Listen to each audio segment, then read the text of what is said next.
Hello, it's Chris Jurgensen. Today we're talking about the turnaround. So turnaround is a very important part of the blues tradition, and it takes place right in the last two bars. And there's different ways to approach it. Some players will just play right through it. Some players play the old traditional type of turnarounds. I think you'd recognize them immediately because the old blues generally has like a designated turnaround type of lick. And there's different ways to approach it. No, you don't have to do it one way or the other. You can do many different ways. But I have to say, I think it's important that you learn the traditional ones because they sort of show that, you appreciate the tradition of the blues. And it also help you put together your own types of turnaround licks, no matter how you want to approach it. So, as I said, it happens in the last two bars. Now, today we're in a slow blues in C, and this blues starts from the 5 chord, goes to the 4 chord, and then there's a turnaround, and then the top. And so, anyways, from the 5 chord,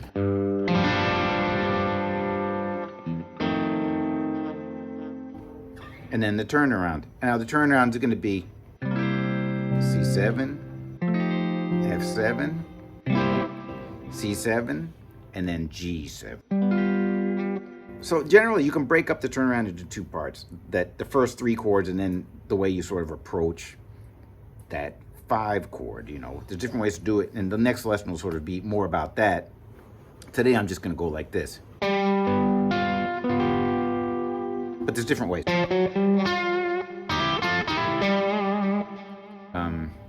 But today we're just going like this.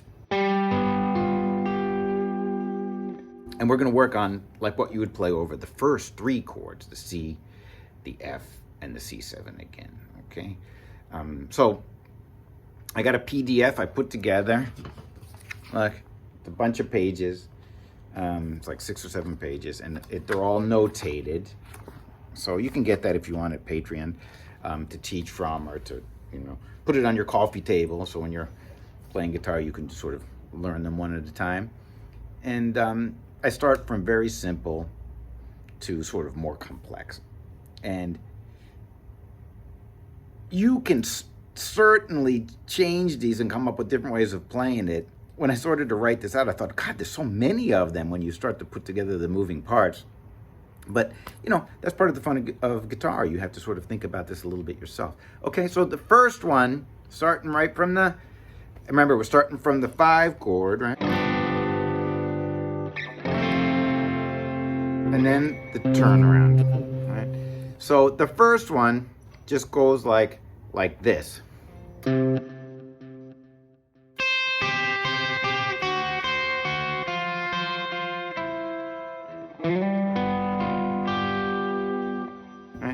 So I'm thinking like here, because when we play the blues, we're playing in this position usually, right? For the C blues, right?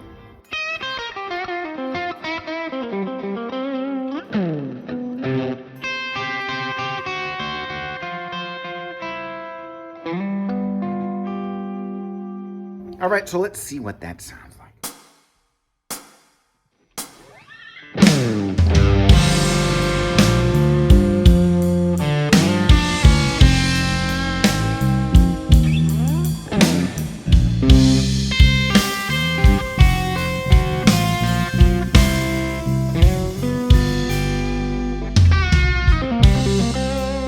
Okay, that's the first one. When you play it, I suggest, I tend to play these with my fingers, and people always wonder where the pick goes, but when I'm playing, I'll sort of tuck it up in my finger like this, and, pop it out or pop it in, and then just play like that. But if you're good at hybrid picking, you can keep it in there.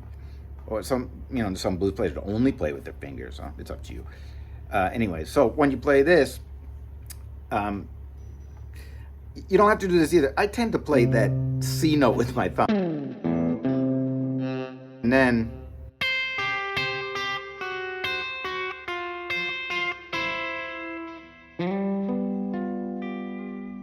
okay, so moving on to number 2, the next one is just the opposite. Instead of going down from G, and you notice that it starts on the chord tones in C and ends on the chord tones in C, just different chord tones. The next one does the same thing in the opposite fashion.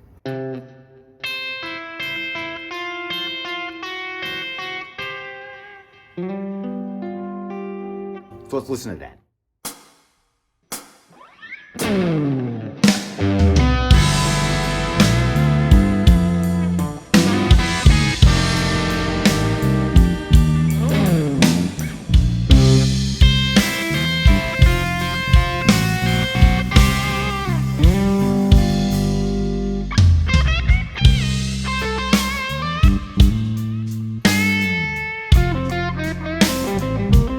Okay, how was that? Pretty good, right? All right, so now we're on turnaround number 3. And so, remember, we're still in this 8th fret, because we're in C in the 8th fret here, right? Next one, I'm going like this.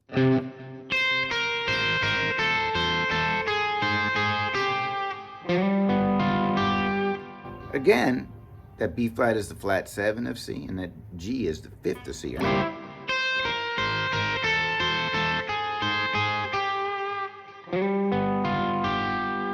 All right, so let's listen to that one.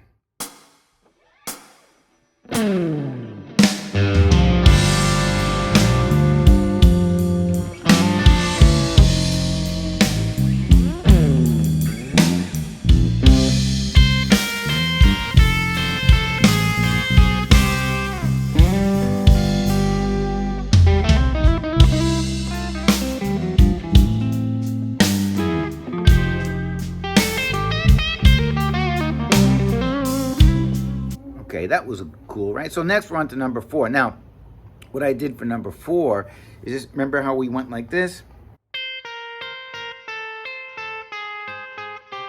Moving that B flat down here now. So I'm going to go like this.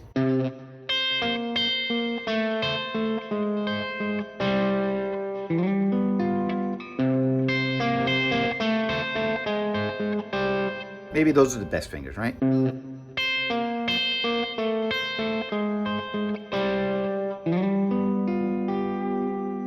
Let's check that one out.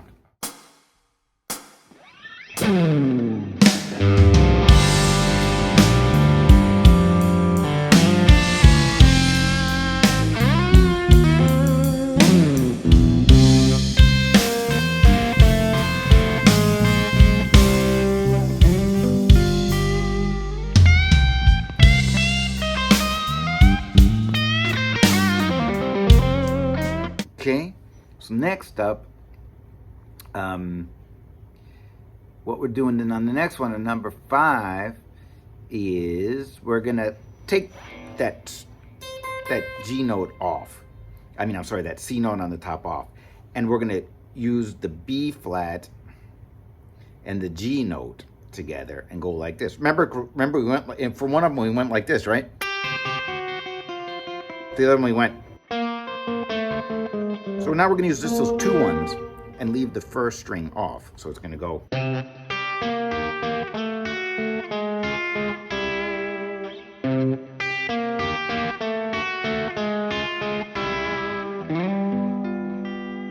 Let's try that one.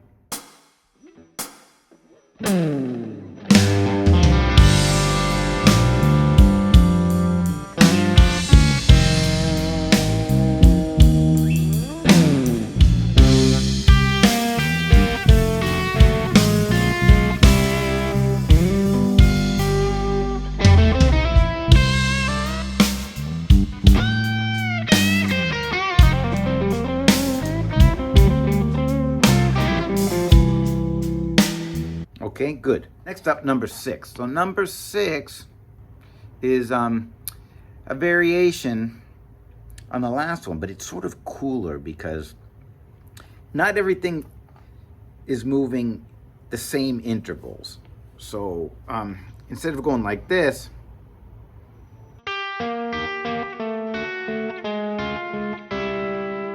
which is parallel motion, we're doing something called similar motion. Thanks, Dr. Hinkle from college. Going like this.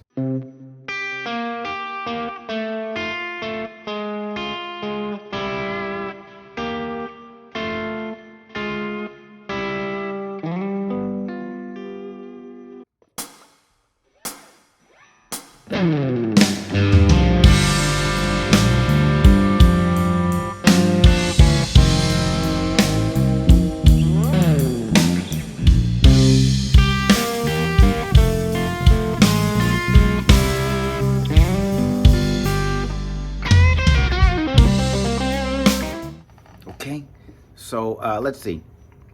Next, I'm going to take this G and the E note and move those down.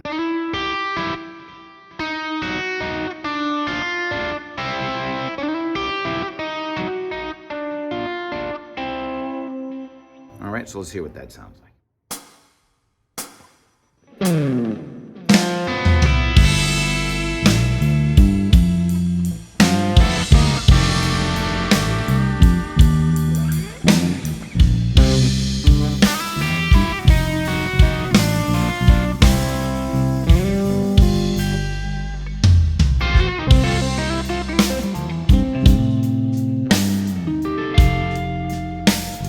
Okay, that was good, right? Instead of putting the G note on the top,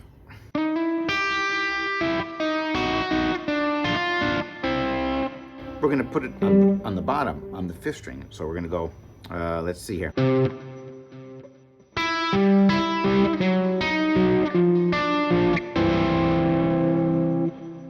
Sounds nice, right? Let's check it out.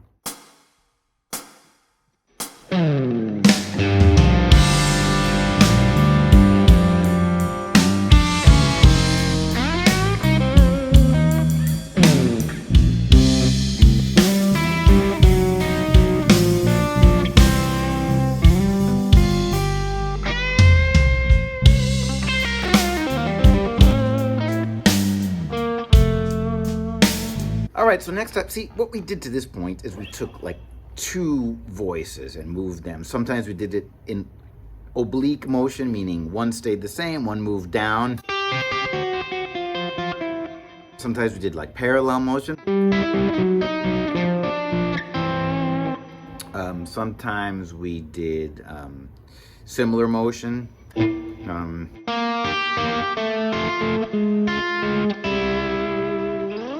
But now that we are going to move on to 3 different voices, it means we can have like different things going on, right? Different combinations of motions. So the first one we're doing here is, remember we went like this? We're going to put that C note on the top again. Now, this poses some sort of fingering problems that you have to work out, but for me personally, I would go these 2 fingers, and then maybe my 1st finger.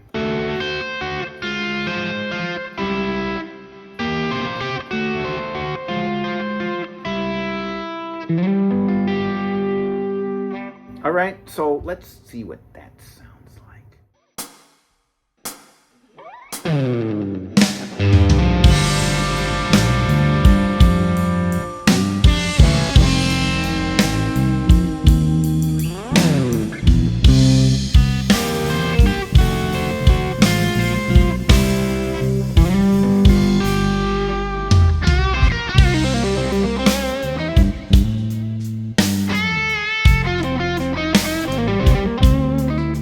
Right? Okay, that was pretty cool. So remember we did this one that went like this with the not parallel but similar motion?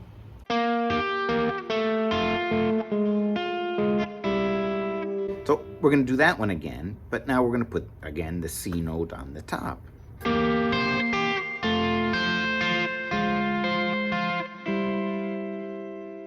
It's good.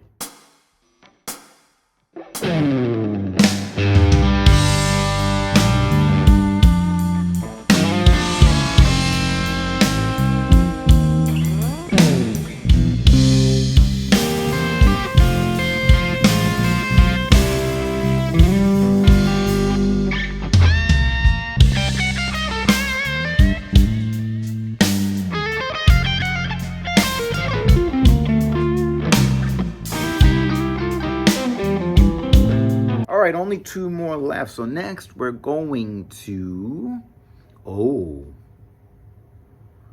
this is the one where you got all the cool motion going on, okay? So in this one, look, remember we had the one that went up like this? And then we had the one that went down. We're gonna combine those, right? So you're gonna go like this.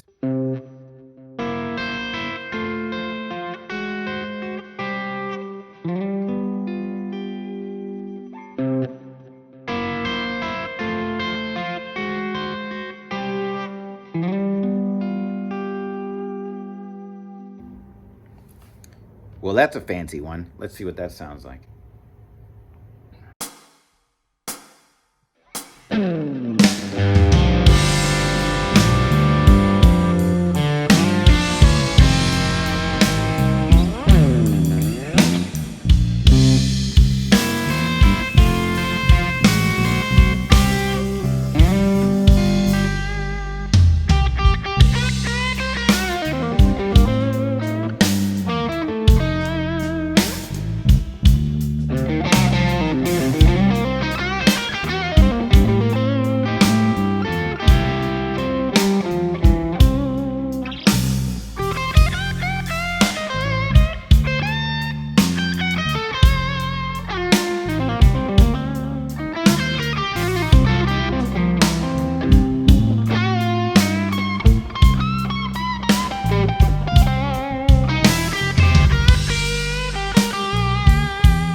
Right, so on to the last one here, and the last one is, it's got a lot of voices moving around. I don't even know what's going on, but we're gonna play it like this.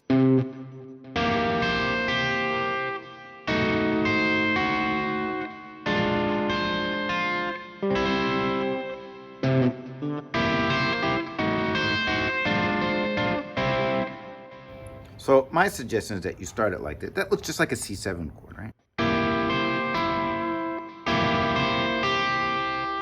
And that shape is going to move down, but the fingering becomes awkward if you do it that way. So I'd play it like this.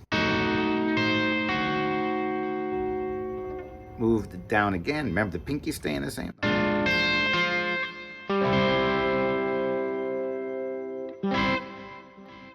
And that's the last one of the bunch. Okay, so let's check that one out.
right, so those are your turnarounds. So I hope you like them. And you know, I know that I am missing other combinations of all these different moving parts. Remember, you got like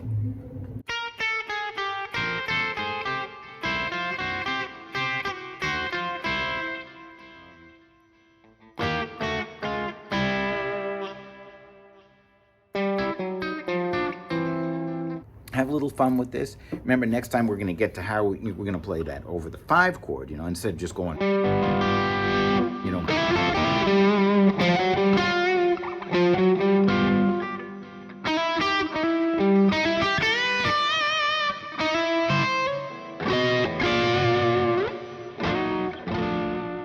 There's a lot of different ways to do that too, so we'll get to that next time. All right, so have fun, and if you're watching this right now, where it means that it's the beginning of the new year almost. So I hope you have a great year. Let this be a year of superb guitar playing and mastery, and besides that, love and peace and happiness. Goodbye.